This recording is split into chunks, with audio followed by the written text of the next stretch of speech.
Hi everyone, hope you're keeping well. Um, Another video for you here. I hope you're going to find it interesting. This is on the topic of the Jinn, but it's a kind of theory I thought of, or something I thought of, that maybe a lot of the buildings that we see, ancient buildings, were built by the Jinn. And not only that, but it was before human beings, that this was part of their Jinn civilization, and it was a complete global civilization. You know, when they had their own technology to achieve it, because it makes me think, as you know the mysterious huge stones that we see all over the world, huge that we would struggle nowadays to try and to cut and move. Um, some of them you can barely fit a piece of paper in between them. They're so precise. Um, these could have been built by Jinn.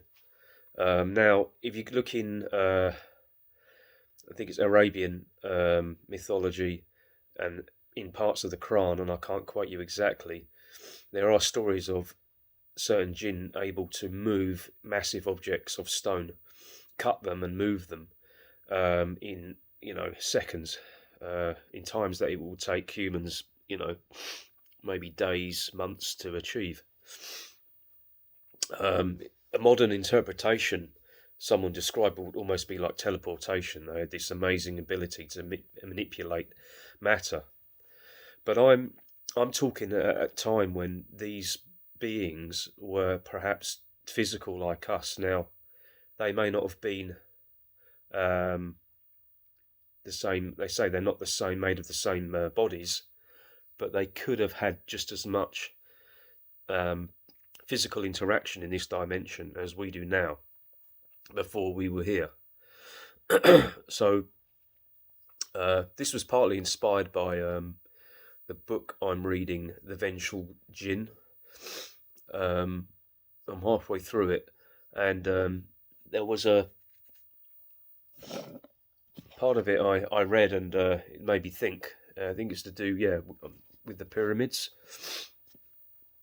And I copied some notes down from the book The Vengeful Djinn, and others, a few parts of the Bible as well that I think could be relevant, and a few notes of my own. So let's look through this. I'm just going to read a little bit from The Vengeful Djinn. But it says here, before people were created, the Jinn Supreme built great cities and enjoyed God's favour. Egyptian lore tells of the more peaceful time ruled by a succession of either 40 or 72 kings. Can't pronounce the names, but it says here the Jinn under one last king were said to have built the Great Pyramids of Egypt. And it's a belief that was still held by some at the turn of the 20th century. So it's saying that the Jinn actually built the Great Pyramids, which is kind of incredible. So they were not built by men,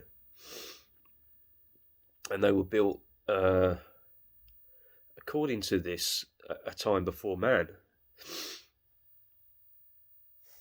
Or even if it wasn't, if they built them, then that's pretty impressive.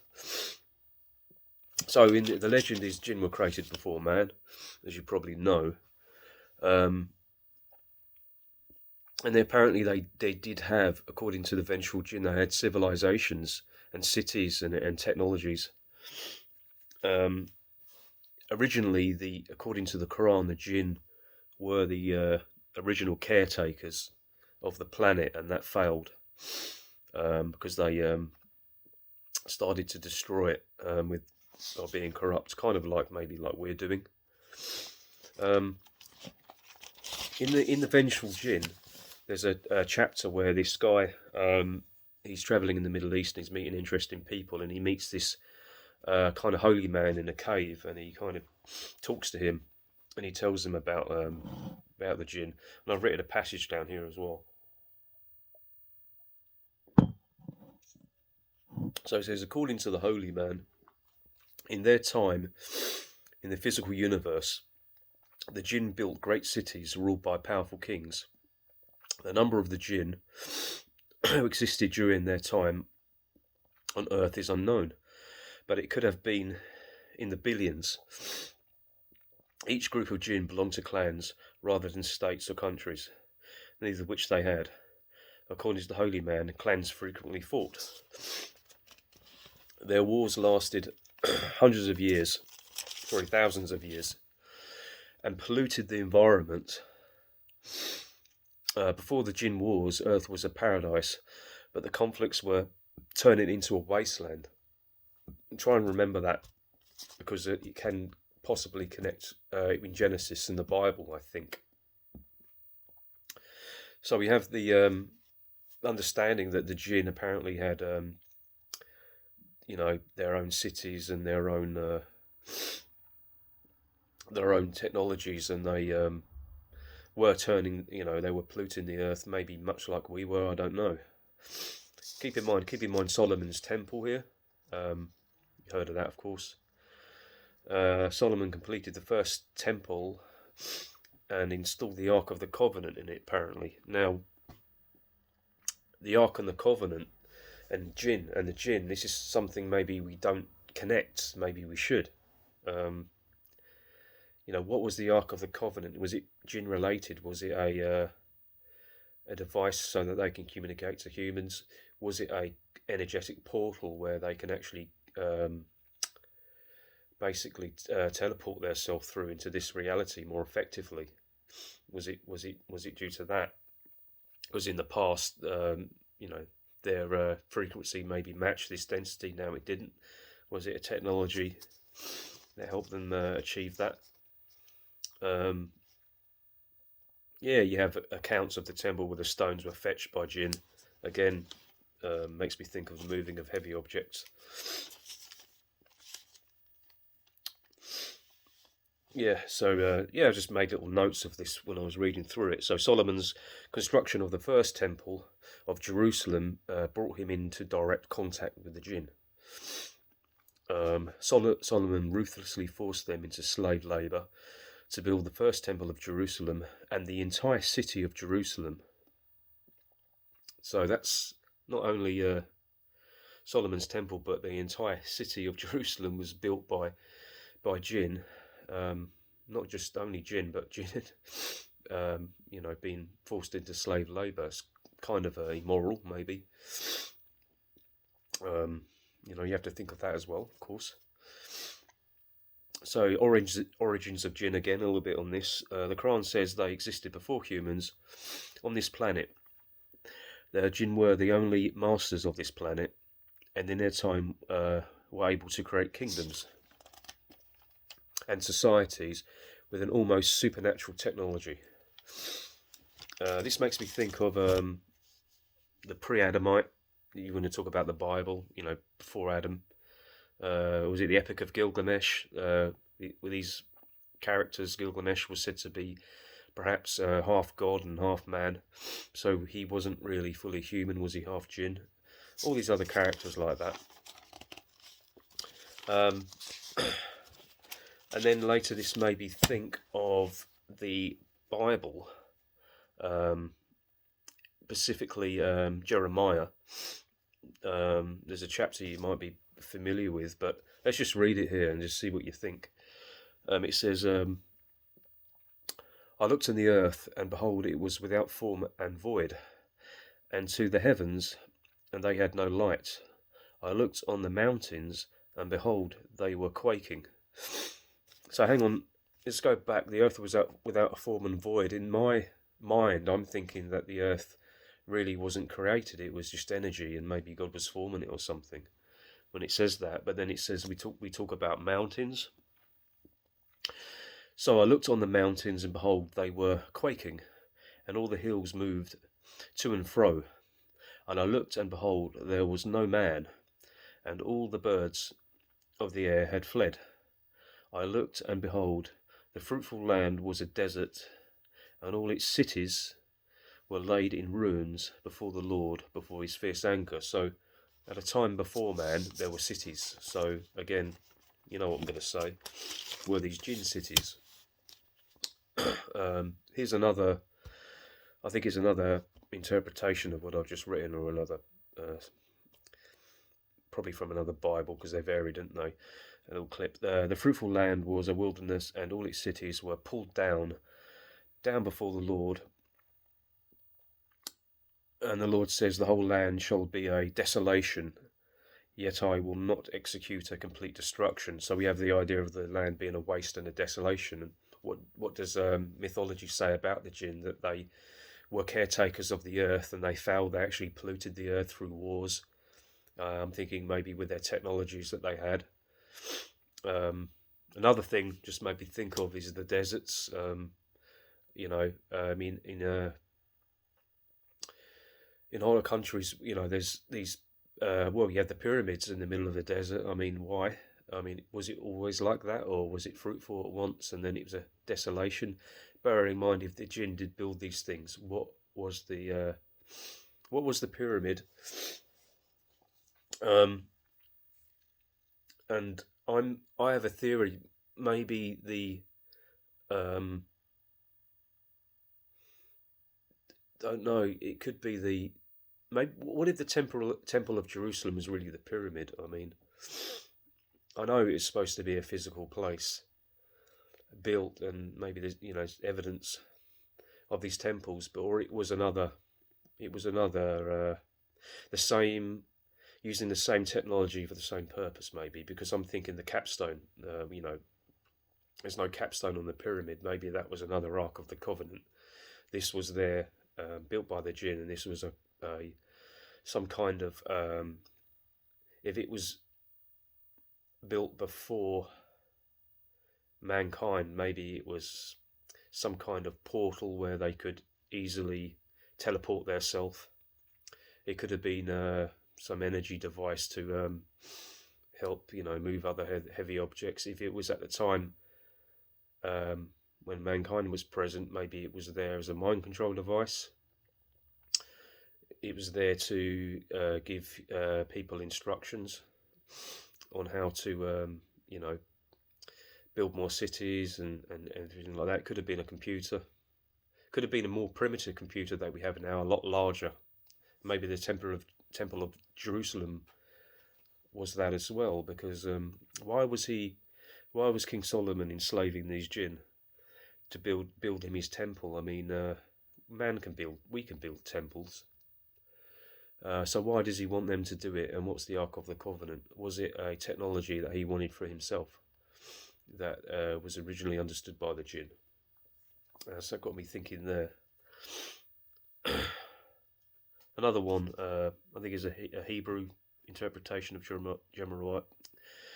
God, I can't even pronounce it. Jemariah. I looked on the earth, and behold, it was a dark desert and void of life.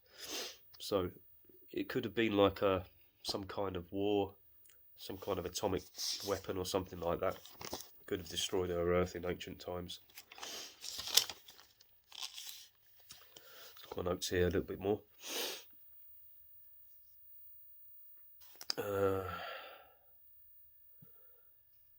We've spoke about the pyramids. Then the huge stones moving. Yeah. Oh, here we are. And also, not just in places like the Middle East and Egypt, but also Europe. We have the standing stones. We have Stonehenge and loads of others all around Europe. Again, we can add the fairy to that. That could be a European Jinn, kind of same thing maybe. I know you guys are full of that, but when you look at the standing stones, like take just Stonehenge for example, they're worn and withered, but that could be just because of our climate in Europe. It doesn't mean to say that they weren't absolutely precisely cut when they were first made, just like we see places in hotter climates. They seem almost absolutely like they're lasered. you know, and moved out of these quarries, and it's crazy.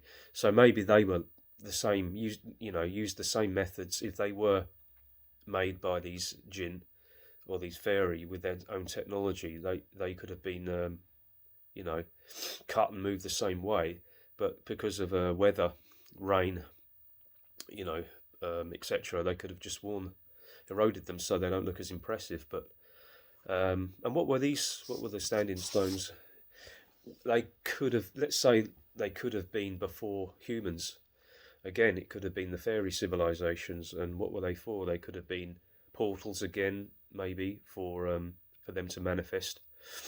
It could have been at the time of humans where the fairy was struggling to remain dominant in this dimension, and so these things were energetic portals to where they could easily not only teleport but actually exist in, and maybe that still happens today.